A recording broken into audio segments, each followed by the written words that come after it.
वंदे मातरम। मैं वागीश मिश्रा, बहराइच जनपद के छोटे से कस्बे ग्राम गुजौली कला का मूल निवासी हूँ और मेरी प्राथमिक शिक्षा गांव के ही प्राथमिक विद्यालय में हुई। मैंने वाणिज्य संकाय में स्नातक 2012 में किया।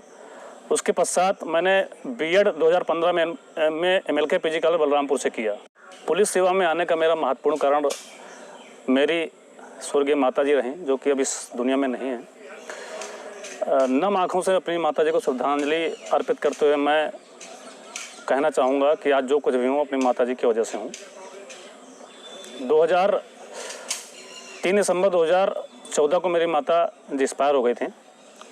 उससे पहले 16 अक्टूबर 2014 को मेरा CPO का इंटरव्यू हुआ था। SSC के थ्रू एक पैरामिलिट्री फोर्सेस में एग्ज़ाम होते हैं जिससे सब इंस्पेक्टर की रिक्वायरमेंट फुल की जाती है। तो मैंने 2014-2015 दोनों में इंटरव्यू स्तर तक मैं पहुंचा। तो 16 अक्टूबर 2014 में मेरा इंटरव्यू हो गया था CPO का और मेरी माता जी उस समय कैंसर से पीड़ित थी। उनको इस बात का विश्वास हो गया था कि मेरा CPO में सिलेक्शन हो जाएगा, क्योंकि मैं भी आश्वस्त था, क्योंकि मेरी मेरिट रिटर्न का एग्ज़ाम बहुत अच्छा गया था, इंटरव्यू भी बहुत अच्छा गया था।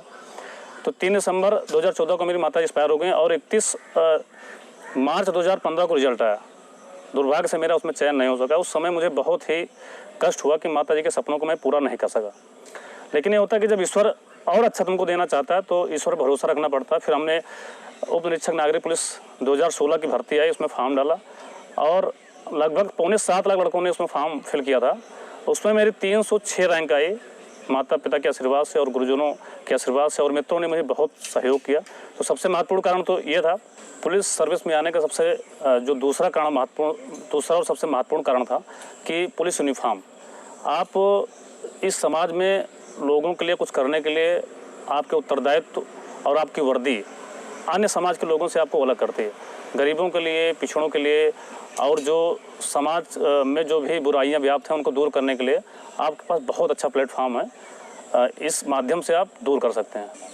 पुलिस सेवा में आने के पीछे जो तीसरा और सबसे महत्वपूर्ण कारण है वो यह है कि मैं जिस परिवार से आता हूँ वो मध्यम वर्गीय परिवार है और इस परिवार में सारी जिम्मेदारियाँ पिताजी के कंधों पर होती हैं।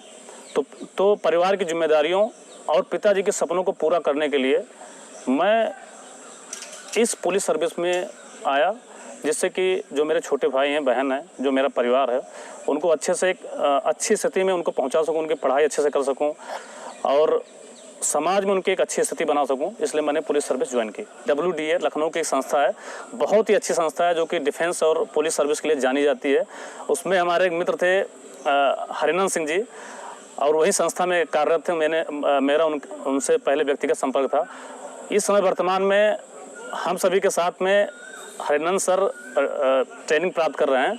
तो आप सबसे निवेदन करना चाहूँगा कि एक बार WDA में जाकर के एडमिशन लें और एक बार सेवा का अवसर जरूर दें। पुलिस सेवा में आने से पहले जो मुझे सफलता प्राप्त हुई उसके विषय में आप सभी को मैं अवगत कराना चाहूँगा कि उप निरीक्षक नागरिक पुलिस में अब 2016 के बाद से 4 पार्ट होते हैं और पहला पार्ट है आपका रिटन एग्ज़ाम में भी 4 पार्ट हैं। प्रत्येक पार्ट आपका 40 क्वेश्चन 100 नंबर के होते हैं। तो हर सेक्शन में आपको 50% लाना अनिवार्य है। उसमें सबसे पहला जो पार्ट है वो मैथ का है, फिर हिंदी का है, फिर रीजनिंग का है, फिर GS का है। तो मैंने मैथ के लिए RS अग्रवाल की जो बुक है, बहुत ही बढ़िया बुक है, मैंने उसको पढ़ी। उसके बाद GS और हिंदी के लिए मैंने घटना चक्र का सहारा लिया। रीजनिंग और GS के लिए मैंने WDA जो वॉरियर डिफेंस अकेडमी लखनऊ की, उसके नोट्स मैंने पढ़े। बहुत ही महत्वपूर्ण नोट्स हैं और जो इस पुलिस सर्विस में दरोगा भर्ती में मेरे बहुत ही काम आए। और मैं प्रत्येक दिन लगभग 6 से 8 घंटे मैं पढ़ाई करता था। लगभग 6-7 महीने तक मैंने ये अपना रूटीन फॉलो करता रहा। उसके बाद आपका अगला चरण आता है रनिंग का। रनिंग में प्रत्येक दिन लगभग 2 से 3 किलोमीटर दौड़ता था और मैं केवल 10 से 15 दिन ही इसकी तैयारी कर सका था, क्योंकि मेरे पास समय नहीं था, पारिवारिक समस्याएं भी बहुत ज़्यादा थीं। और प्रत्येक दिन लगभग 3 से 4 किलोमीटर, कभी कभी 1 किलोमीटर में इस तरीके से निरंतरता बनाए रखा था। और इसी 10-15 दिनों की तैयारी में मेरी पूरी 4.8 किलोमीटर की जो रनिंग थी, मैंने उसे बहुत ही अच्छे तरीके से 21 मिनट 54 सेकंड में क्वालिफाई किया था। जो कि आपके पास समय होता था 4.8 किलोमीटर के लिए समय जो मिलता है दरोगा भर्ती में, वो है आपका 28 मिनट का। तो मैंने इस तरीके से अपनी रनिंग भी कंप्लीट की। मेडिकल में आपका कलर ब्लाइंडनेस है, आपका फ्लैट फीट है आपका, और कोहनी का जो चेकिंग होता है ये वगैरह आपकी चेकिंग जो है मैंने पहले से मेडिकल इसका करा के रखा था, जिसके लिए मुझे बाद मेडिकल के टाइम कोई समस्या नहीं हुई। इस तरीके से मेरा मेडिकल और जितने भी ये दरोगा भर्ती के चरण थे मैंने बहुत अच्छे से इसको कंप्लीट करके पहले से रखा था और मैं उत्तीर्ण हुआ इसमें। मैं अपने देश के युवाओं को संदेश देना चाहूँगा जो इस पुलिस सर्विस में आना चाह रहे हैं कि बहुत ही बेहतरीन सर्विस है, आप एक बार आइए। और उसके पीछे कारण भी है कि समाज में जितनी भी कमियां हैं, जो गरीब तबका है, जो न्याय नहीं पा रहा है, न्याय से वंचित है, उसको आप न्याय दिला सकते हैं। आपके पास बहुत सारे अधिकार इसमें हैं जिसके माध्यम से आप समाज में अच्छे लोगों को न्याय दिलाने में समर्थ हो सकते हैं। और जो हमारे साथी इस दरोगा भर्ती की तैयारी करने में जुटे हुए हैं, मैं उनसे निवेदन करना चाहूँगा या उनको संदेश देना चाहूँगा कि सबसे पहले जो तैयारी का महत्वपूर्ण और सबसे पहला बिंदु है वो है कि अपना जो टारगेट है उसको सेट करो। लक्ष्य निर्धारण के साथ साथ आप उस पर अग्रसर होते रहें। जैसे कि मैं डॉक्टर बनना चाह रहा हूँ लेकिन मैं तैयारी बैंकिंग कर रहा हूँ, ये थोड़ा सा मतलब इक्वलिटी नहीं है। आप इस तरीके से अपना पहले लक्ष्य निर्धारित करें, उसके बाद उस स्तर पे उस दिशा में सही दिशा में आप अग्रसर होते रहें। दरोगा भर्ती की तैयारी का जो सबसे महत्वपूर्ण और दूसरा सबसे महत्वपूर्ण बिंदु है वो है निरंतरता। कि जैसे मैं तैयारी कर रहा हूँ, निरंतर मेरी जो मैंने तैयारी की थी 6 से 8 घंटे प्रत्येक दिन की तैयारी मेरी थी। बहुत से लड़के क्या थे कि एक दिन 10 घंटे 12 घंटे की तैयारी की, उसके बाद फिर 2 घंटे तक आराम, 2 दिनों तक आराम, फिर एक दिन अच्छे से तैयारी के लिए फिर 5 दिनों तक आराम।